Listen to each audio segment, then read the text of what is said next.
Chris, you were just covering Team USA as they get ready for the Olympics, and we're going to see three of the guys playing tonight as part of Team USA in a few weeks now. Devin Booker, Chris Middleton, Drew Holiday as early as next week. How do you think they blend in to what's happening right now with Team USA, which has been a roster in flux?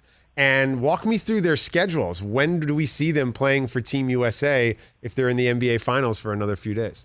Well, I talked to Greg Popovich about this on Sunday, and the expectation is that they will arrive in Tokyo about a day before the first game. So I'm guessing Sunday is when they're likely to arrive there. Nobody really knows what to expect from these guys. And I asked Pop that directly. I said, you've been on teams or coach teams that have been to the finals. They've experienced a grueling postseason. You know what's left in these guys after it's done. I mean, what are you expecting from Booker, Middleton, and Holiday? And he's like, I just don't know, man. Like, I don't know what these guys are going to be able to give. I mean, maybe they come in with some energy, especially guys from the team that won. But I think more likely than not, they're just gassed out, and they're going to play and contribute, but you're not going to get the finals version of Devin Booker and Chris Middleton and Drew Holiday. So, USA Basketball is counting on them because their roster right now is paper thin. I mean, Zach LaVine is not going to be there right away. We'll see how that works out. Jason Tatum's been battling a knee injury. They need those guys to play for them and play well, but I don't know what you're going to get from them after this type of final. That's why I think this U.S. team might be in a lot of trouble when they get to Tokyo. Chris Mannix joins the show, Sports Illustrated and the Crossover podcast. Ben Lyons in for Rich. This is the Rich Eisen Show. And it felt like on Friday, Chris, that the Damian Lillard story was like a end of the week news dump. Let's put that out on a Friday at the end of the weekend. There's NBA Finals going on. People won't really pay attention to that as much as maybe they should. Does going to Tokyo and leaving the country and having the games actually start, do you think that brings some of the attention away from the Damian Lillard stuff, or does that add to it because he'll be on TV every night? Well, no, I think it'll take away, and I think it gives everyone a chance to go to their neutral corners and figure out what to do next. Now, I don't know what came of the meeting in Vegas between Damian Lillard, Chauncey Billups, and Neil Olshey. I would imagine that Neil Olshey and Chauncey, directly asked Dame if he was in. And, Dame said this on the call with reporters. What he says to media is basically the same thing he says to the front office. Like, he's not giving two different answers here. So his feelings about that team are what we heard. So I would expect in the next month, you're going to see Portland try to do some things. I don't know what they can do. They've got one great asset in C.J. McCollum, but everything else, it's not as valuable as maybe they think.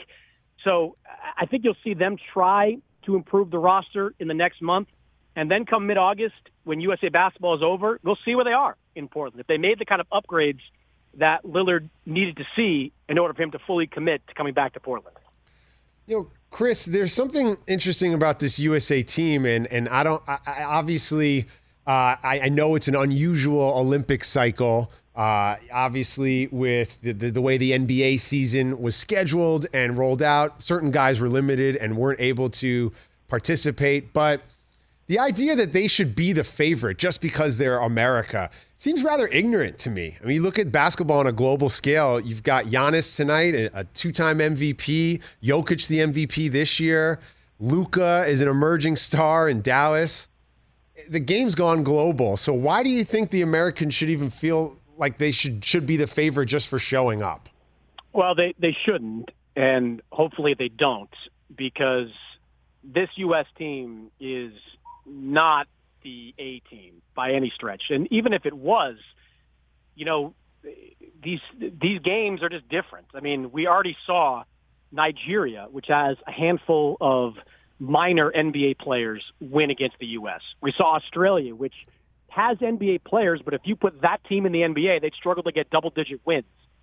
Plus the FIBA rules are so different. I asked Ricky Rubio that. Like, what are you noticing when, guys come to international games for the first time, like many of these U.S. players are, and it's like they struggle with physicality. They struggle with some of the rule changes, like the 5 seconds in the lane and the goaltending rules and some of the other things you're allowed to do. It's just an adjustment. So, the U.S. team is always going to have the biggest names no matter what group they send. But this version of it, if I had to make a prediction, I wouldn't predict them to medal. I just wouldn't, because there just are some really good international teams going. Spain, who the U.S. played on Sunday and beat, they're going to be good. I mean, these teams have got players that have been part of their program for decades now, and they're familiar with each other. I mean, Ricky Rubio, FIBA Ricky Rubio is like a different person. He's not the NBA player, that fans in one of his many stops have grown to see. He's just a really, really good international player, and so are many of these guys. So I just think this U.S. team, with the team it's bringing over, and the fact that I don't believe that those 3 guys that are coming late are going to be miracle workers, I think they're going to have their work cut out for them just to medal. Chris Mannix joins the show, Sports Illustrated, the Crossover Podcast. Ben Lyons in for Rich. This is the Rich Eisen Show. Do you get a sense, though, from being around Team USA that despite not, you don't sound like you have confidence in them to medal. However, do you get a sense from being around the guys that they understand the magnitude of the moment, that they understand just what a privilege it is to be representing Team USA, and considering everything happening in the world, the fact that we'll even have an Olympic Games, and just sort of understanding where their place in history and alongside some of the all-time greats? No, I think they do. And, all these guys want to be here. And I give them a ton of credit for, jumping into the program with the understanding that COVID was going to be an issue during training camp, and COVID will be a big-time issue when they get over to Tokyo. Their movements are going to be incredibly restricted, making the bubble look almost free by example. Almost like it's anything goes by example.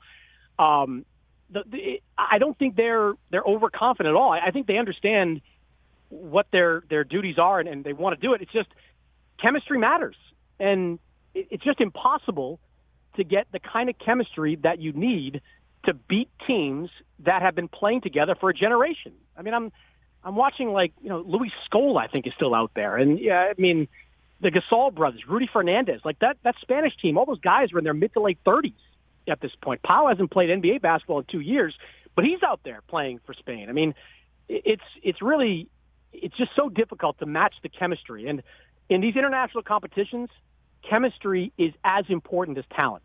So if the U.S. team gains chemistry on the fly in ways I don't expect, they might win. They might win big. But if they don't, they could lose, and they could lose pretty early. Hey, you watched all the way to the end. Thanks for that. Watch more right here.